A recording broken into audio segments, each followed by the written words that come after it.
देखिए, उनकी सबसे बड़ी तकलीफ यह है कि मुस्लिमों ने भारतीय जनता पार्टी का कमल क्यों खिला दिया, साइकिल को पंचर क्यों कर दिया, सैफई साइकिल क्यों रवाना कर दिया, परिवारवाद की राजनीति को चोट क्यों कर दिया।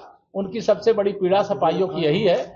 लेकिन अब ये पीड़ा उनको लगातार झेलना पड़ेगा। इनकी पीड़ा और गहरी होगी, इनके जख्म और बढ़ेंगे, क्योंकि सब लोगों ने भाजपा को अपना लिया है, भाजपा की राजनीति को, भाजपा की सत्ता को स्वीकार किया। धन्यवाद। सर, 2 बच्चों के कानून को लेकर बात चल रही थी, लेकिन अब मोहन भागवत खुद कह रहे हैं कि कम से कम 3 बच्चे होने चाहिए।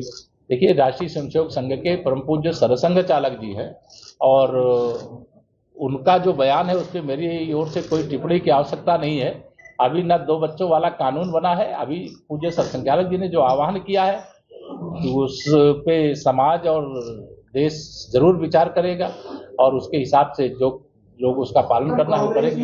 कांग्रेसियों को लखनऊ में रोक दिया गया है। ये कांग्रेस सपा वाले नौटंकी कर रहे हैं, इनको कोई हमदर्दी मुसलमानों से नहीं है। सर, किसान आज दिल्ली की तरफ प्रस्थान कर रहा है। मैं किसानों का, भारतीय जनता पार्टी की डबल इंजन सरकार सम्मान करती है और उनकी जो समस्या है उनका समाधान करती है, आगे भी करेंगे। और जहां तक किसानों का कूच है, वह जो जहां पर वार्ता होगी वहां पर देखेंगे।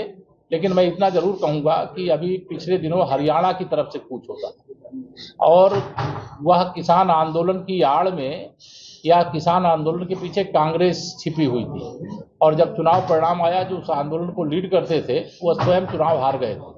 और जनता बहुत समझदार है, किसान बहुत समझदार है। माननीय प्रधानमंत्री मोदी जी और आदरणीय योगी जी के नेतृत्व में वह भारतीय जनता पार्टी के साथ है और किसानों की जो समस्याएं होंगी उसको सुनेंगे भी, समाधान करेंगे। इसके पीछे भी सर कोई सवाल है जो किसान गए हैं आज उत्तर प्रदेश में आप आए हैं, तो एक सवाल पहला ये है, उपचुनाव हुए, उपचुनाव में राकेश टिकैत से जब पूछा गया कि जीत हो गई है भारतीय जनता पार्टी की, तो उन्होंने कहा कि ईवीएम इन्हीं के पास की, यही लोग जीते। दूसरा सवाल, चंद्रशेखर हैं, चंद्रशेखर जिनको उर्फ रावण के नाम से भी जाना गया है, उनकी पार्टी कहीं ना कहीं मजबूती से सामने आ रही है। आने वाले चुनावों में 2027 भारतीय जनता पार्टी के लिए 100 में से 60% वोट हमारा है, 40% में बंटवारा है। बंटवारे में भी हमारा है क्योंकि हमने सबका साथ सबका विकास किया है, हमें सबका वोट मिल रहा है और हमारा वोट लगातार बढ़ रहा है। इसलिए भविष्य में भी सुशासन का, विकास का, गरीब कल्याण का, महिला सशक्तिकरण का, युवाओं के उज्जवल भविष्य का और प्रदेश को $1 ट्रिलियन की भरोसे नहीं। जब हम 100 में 60 हमारा है बोल रहे हैं तो 40% में बंटवारा है, बंटवारे में भी हमारा है, तो हमको किसी की जरूरत कहाँ है। राकेश टिकैत के बयान में क्या कहेंगे? उनके बयान पे कोई टिप्पणी करने की आवश्यकता नहीं। धन्यवाद।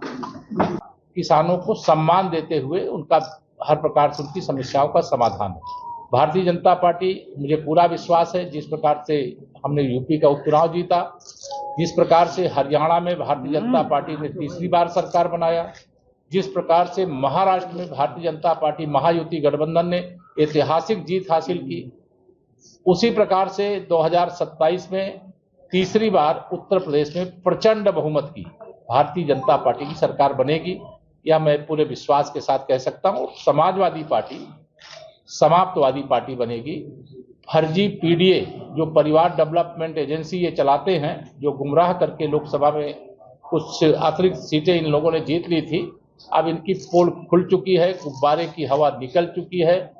अब समाजवादी पार्टी का या कांग्रेस पार्टी का कोई भविष्य नहीं। जी, अखिलेश यादव सरकार को घेर रहे हैं, कह रहे हैं कि हिंसा सरकार ने कराई। देखिए, वो सच्चाई किसी से छिपी नहीं है। आपके तमाम साथी होंगे वहां संभल में रिपोर्टिंग कर रहे होंगे, आप उनसे भी पता करेंगे। तो सरकार ने जिस कड़ाई के साथ हिंसा को रोका है और सरकार ने अपने 7.5 साल के लगभग कार्यकाल में जिस प्रकार से उत्तर प्रदेश को दंगा मुक्त प्रदेश बनाया है, गुंडा अपराधी माफिया दंगाइयों को नियंत्रण में रखने का काम किया है, वह हार की हताशा मिटाने के लिए समाजवादी पार्टी के मुखिया श्री अखिलेश यादव जी अनर्गल प्रलाप कर रहे हैं। उपचुनाव लेकर वोट की लूट का आरोप लगा करके कह रहे हैं कि वोट की उपचुनाव लेकर इसलिए दंगा कराया गया, इस तरह का प्रचार हो रहा है। देखिए, जो वोट के लुटेरे हैं, जो बूथ के कैप्चरिंग करने वाले हैं, अगर वह इस प्रकार की बात करते हैं तो उनके पास कोई अब रास्ता नहीं। जैसे चुनाव में जीत जाएं ईवीएम सही, चुनाव में हार जाएं ईवीएम खराब, आयोग खराब। चुनाव में अगर चुनाव में समाजवादी पार्टी 2 सीटें जीत गई, वह तो चुनाव से पहले मांग कर रहे थे कि सीसामऊ विधानसभा का भी चुनाव रद्द किया जाए, कुंदरकी का भी रद्द किया जाए, मीरापुर का रद्द किया जाए। लेकिन कानपुर की सीसामऊ विधानसभा में तो समाजवादी पार्टी की प्रत्याशी जीती है। तो इनके मुंह में क्या है, इनके पेट में क्या है, इनके दिमाग में क्या है, ये समझना बहुत मुश्किल होता है। लेकिन अब यह समझ लीजिए, समाजवादी पार्टी न घर की है न घाट की है, न वो हिंदुओं की है न मुसलमानों की है, न अगड़ी जाति की है न पिछड़ी जाति की है न अनुसूचित जाति की है।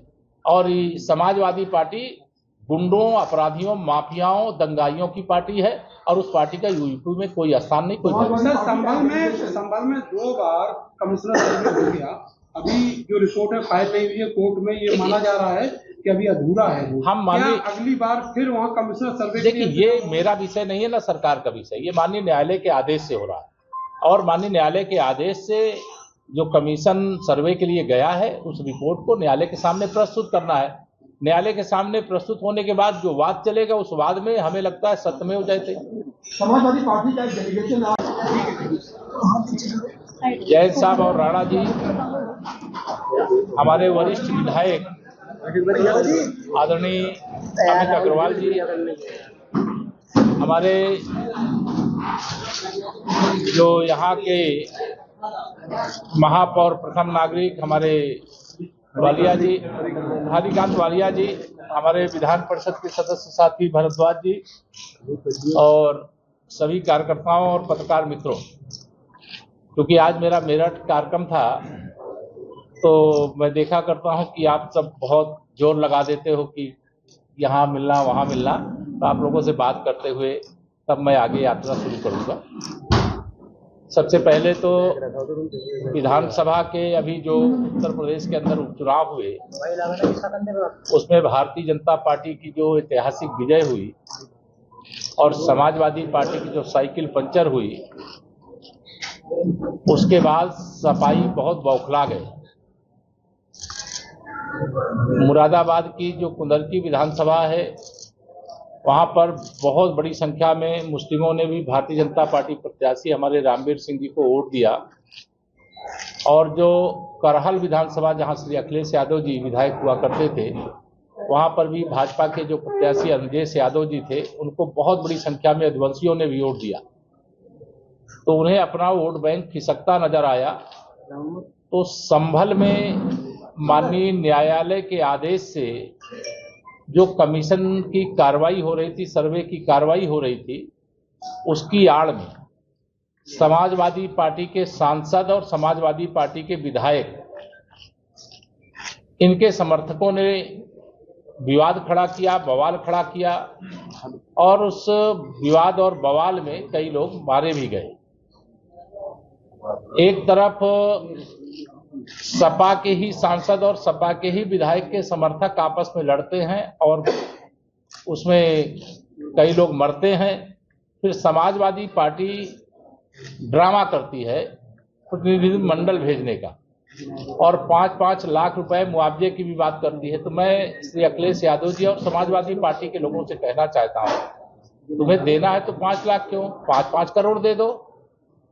और ये जो मुस्लिम तुष्टीकरण की राजनीति है, अब तुम्हारे काम नहीं आएगी।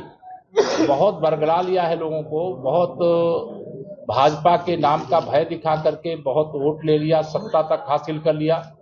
लेकिन अब माननीय प्रधानमंत्री श्री नरेंद्र मोदी जी और आदरणीय मुख्यमंत्री योगी आदित्यनाथ जी के नेतृत्व वाली भारतीय जनता पार्टी की सरकार में सबका साथ सबका विकास हो रहा है। इसलिए भारतीय जनता पार्टी के साथ सभी लोग मजबूती से खड़े हो रहे हैं। हमारी सरकार की प्राथमिकता गरीब कल्याण है, हमारी सरकार की प्राथमिकता युवाओं के उज्जवल भविष्य का निर्माण है, हमारी सरकार की प्राथमिकता हमारे जो महिलाएं हैं उनका सशक्तिकरण है। अगर आप ये वीडियो YouTube पर देख रहे हैं तो हमारे चैनल को सब्सक्राइब करें और बेल आइकन को दबाना ना भूलें। अगर आप Facebook पर ये वीडियो देख रहे हैं तो हमारे पेज को लाइक करें।